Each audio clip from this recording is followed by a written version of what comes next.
अगला प्रश्न, सामने धनतेरस आ रहा है और रोजगार भी इतना नहीं, संचय भी इतना नहीं हो पाता कि आगे जाकर धनतेरस के दिन कुछ खरीदूं।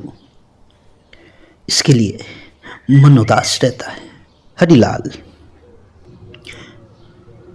जो लोग सोचते हैं कि सामने धनतेरस आ रहा है और बाजार से जाकर कुछ सोने चांदी खरीद ले, कुछ धातु खरीद ले, इससे धन की प्राप्ति होगी, इसके धन का देवता संतुष्ट होगा, तो मैं तुम्हें बता देता हूं कि तुम मूर्खता कर रहे हो। अगर धर्म की भी बात मानो, हिंदू धर्म में कहीं पर इसकी लेख नहीं है। और तो और तुम्हारे पंडित, पुरोहित, शास्त्री, इनको तक पता नहीं ये धनतेरस कहां से आया।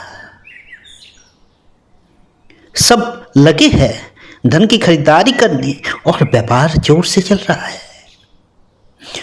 और वो लोग जिनके पास पैसे कम हैं, जो लोग शोषित हैं, वो इसके लिए हीन मान्यता से कतरा रहे हैं। उनकी मानसिक स्थिति समझो।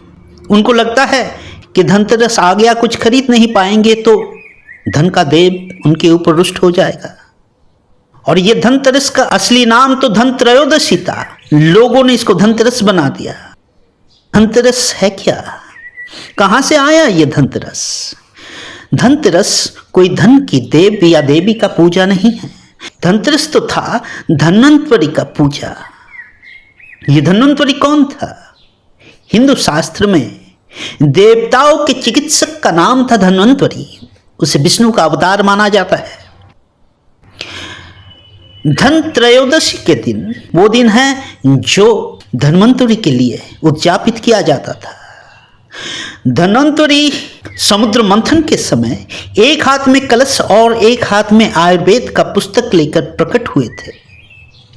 वो धन्वंतरी जो हिंदुओं को अमृत के माध्यम से अनंत जीवन का आशा देता है, उसी जीवन को स्वस्थ रूप से जी पाए, इस उद्देश्य में हमने धन्वंतरी का पूजा किया।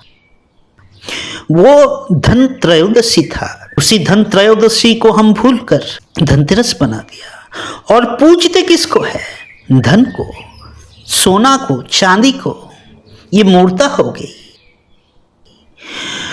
तुम्हारा जो पुराना संस्कृति था, जो पूजा था, वो भी तुम भूल गए। अगर करना है धन्वंतरी को थोड़ा याद कर लो।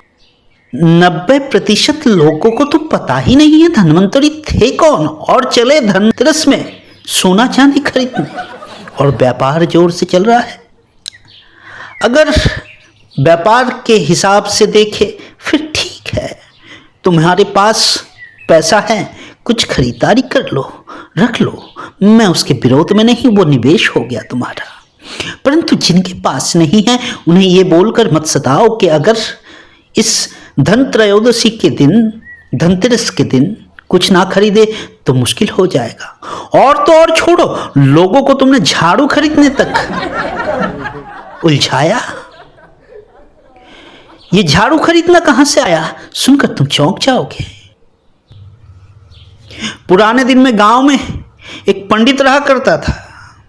उसने उसके दामाद को एक दुकान खोल के दिया और दुकान में हर चीज बिकती थी, बस झाड़ू लोग खरीदते नहीं, क्योंकि गांव में हर घर में झाड़ू था। तब पंडित ने उपाय निकाला। पंडित ने कहा, मत्स्य पुराण में कहा गया है कि मां लक्ष्मी का वाहन झाड़ू है, और यही धनतेरस के दिन जिसने ही झाड़ू खरीदा उसने ही घर में लक्ष्मी लाया। बस यही बात पूरे गांव में फैल गया। उसी दिन से धनत्रयोदशी के दिन झाड़ू खरीदने का प्रचलन हो गया और वो पूरे भारत में धीरे धीरे प्रचलित होने लगा। इस तरह से इधर का उधर और उधर का इधर करके धर्म की संस्कृति आगे बढ़ती है और तुम उसमें बड़ा रस खोज लेते हो, बड़ा विज्ञान खोज लेते हो। तुम्हारी भी मूर्ता देखकर मैं हैरान होता हूं। तुम्हारे लिए त्योहारों का, पूजा का कोई अंत नहीं हो सकता। क्योंकि बहाने का कोई अभाव नहीं है, बहाना बनाना आसान है। कोई भी धर्म उठा लो, उससे किसी भी विषय को जोड़ दो, बस त्योहार का मौका आ जाएगा। और तुम त्योहार का मौका कभी नहीं गवाए, क्योंकि जिस देश में गरीबी है उस देश में धन कमाने का एक ही अवसर था, वो है त्योहार। त्योहार में कुछ धन की लोगों की प्राप्ति हो जाती थी, इसलिए गरीब देशों में त्योहारों की बड़ी प्रचलन है।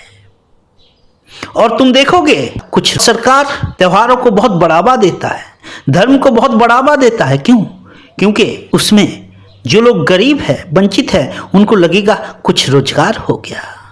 त्योहार हो रहा है मतलब कुछ रोजगार हो गया, मतलब कुछ धन की प्राप्ति हो गई। ये सोचकर लोग भूल जाएंगे कि देश में गरीबी है, देश में काम नहीं है, रोजगार नहीं है। ये भुलाने का अच्छा रास्ता है त्योहार मना लो। और वो आज का राजनीति नहीं, सदियों से भारत में चलते आया है।